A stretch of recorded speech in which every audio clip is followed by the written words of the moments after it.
Assalamualaikum warahmatullahi wabarakatuh. Berjumpa kembali di channel saya Fajar Dion TV. Sebelum memulai pembelajaran, saya ingin mengucapkan selamat datang di kelas 9. Alhamdulillah naik kelas dari kelas 8 ke kelas 9. Di kelas 9 ini adalah kelas penentuan apakah nanti lulus atau tidak selama 3 tahun menimba ilmu di jenjang SMP. Baik, sebelum memulai pembelajaran, marilah kita berdoa terlebih dahulu agar pembelajaran kali ini diberikan kemudahan, kepahaman, serta berguna nanti dalam ujian menentukan kelulusan. Baik, langsung saja kita mulai pembelajaran kali ini.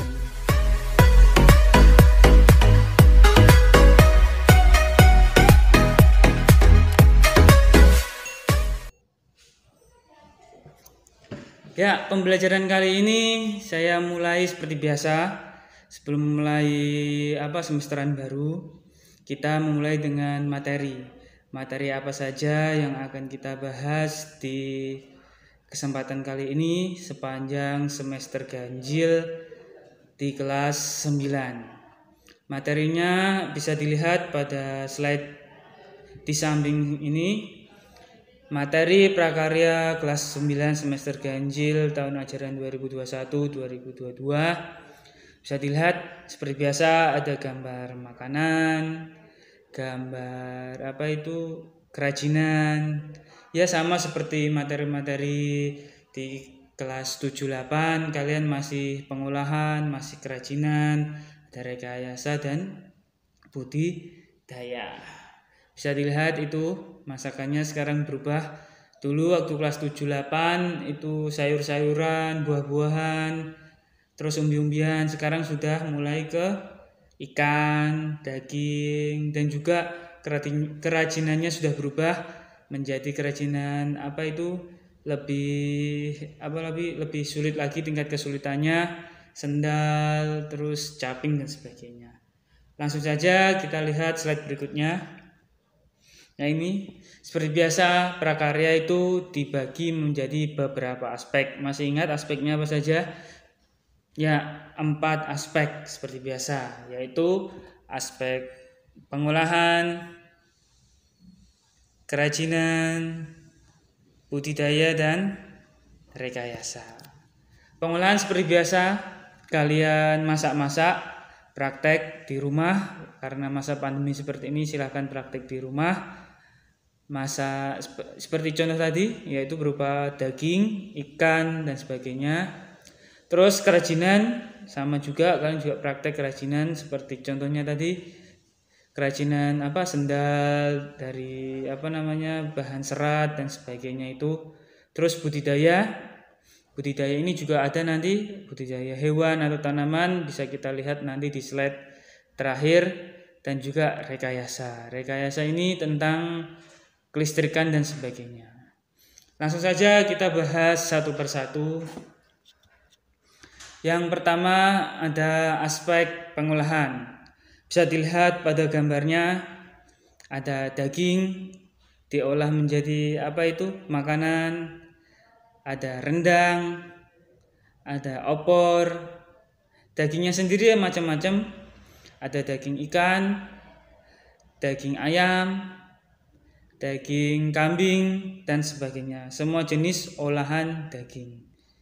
Nah, materinya apa saja? Materinya yaitu pengolahan hasil peternakan dan perikanan menjadi makanan siap saji. Itu di materi pertama ya. Jadi kalian mengolah daging itu dari peternakan, contohnya ternak ayam, ternak kambing, terus dan dari hasil perikanan, contohnya ikan bandeng, ikan nila, diolah menjadi makanan siap saji atau makanan yang bisa langsung disajikan, bisa langsung dimakan. Itu materi pertama. Materi kedua yaitu pengolahan hasil peternakan dan perikanan menjadi olahan pangan setengah jadi. Nah, setengah jadi ini sudah kita bahas di kelas 7-8, artinya makanan tersebut belum siap dikonsumsi, belum bisa langsung dikonsumsi. Contohnya gimana olahan pangan setengah jadi? Kita dari peternakan dulu. Kita lihat ada daging ya, misalnya daging ayam. Sekarang kan banyak sekali kita jumpai nugget, tahu nugget, frozen food di supermarket ya. Itu ayam dibuat nugget, kan belum siap dikonsumsi, tapi masih bentuknya setengah jadi. Kalau digoreng atau dimasak, diolah, itu bisa dikonsumsi. Itu yang disebut setengah jadi. Bisa ya, bisa timur beras. Atau yang perikanan contohnya yaitu sarden. Tahu sarden, makanan kalengan.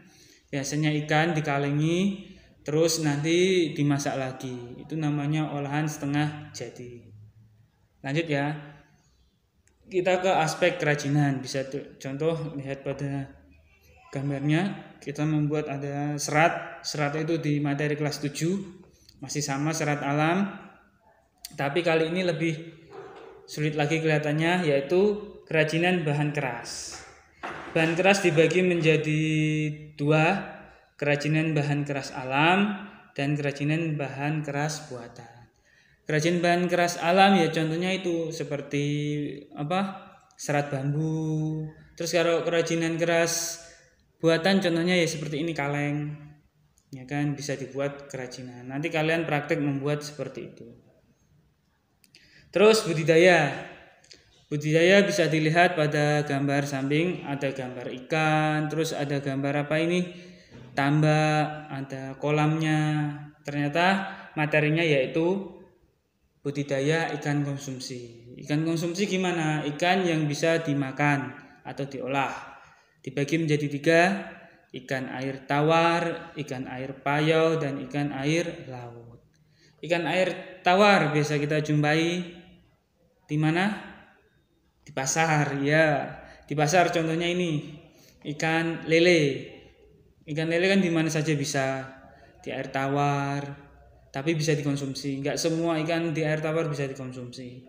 Terus ikan air payau contohnya ya ini nila, terus patin. Itu air payau, air tengah-tengah antara air tawar dan air laut. Agak sedikit asin, biasanya di pertambakan tambak. Terus yang ketiga ikan air laut, ikan yang hidup di laut. Ya kan, contohnya ikan tuna, terus dan ikan tenggiri dan sebagainya. Itu namanya ikan air laut. Terus yang terakhir yaitu rekayasa. Rekayasa sendiri ada materinya prinsip kelistrikan, yaitu listrik, dan sistem instalasi listrik. Kelistrikan ini pertama pada gambar bisa dilihat itu adalah contoh dari PLTU, tenaga uap atau tenaga air, bisa dilihat itu namanya prinsip kelistrikan. Untuk mengaliri listrik semuanya di Pulau Jawa dan Bali. Biasanya ada juga Python, itu bisa dilihat pembangkit listrik, itu namanya prinsip kelistrikan. Dan sistem instalasi listrik. Sistem instalasi ini yang berada di rumah-rumah. Contohnya pada gambar itu ada gambar kamar, itu banyak sekali instalasi listriknya. Itulah aspek rekayasa. Nah, sudah selesai ya. Sekarang saatnya tugas. Itulah beberapa materi yang akan kita pelajari di semester ganjil ini. Tugasnya yaitu pertama, catatlah kembali materi yang saya sampaikan tadi. Dari awal sampai akhir materinya apa saja.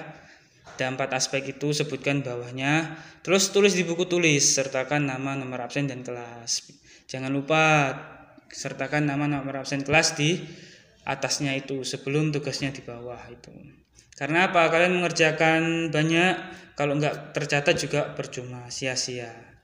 Terus yang ketiga, foto dan kirim ke Google Classroom atau Google Form. Nanti akan diinfokan di grup kelas, atau nanti terserah saya pembelajarannya gimana di kelas. Tapi saya menganjurkan ke Google Form, lebih enak menilainya, filter di sort, lebih enak menaruh nilainya. Terus yang keempat, waktu pengumpulan tugas seminggu dari sekarang. Tugasnya cukup seminggu karena cukup mudah, hanya menyalin. Sudah, mungkin cukup sekian pembelajaran kali ini. Semoga diberikan manfaat dan barokah serta kemudahan. dan kita berjumpa lagi di pembelajaran selanjutnya. Semoga tetap diberi kesehatan. Sekian dari saya. Assalamualaikum warahmatullahi wabarakatuh.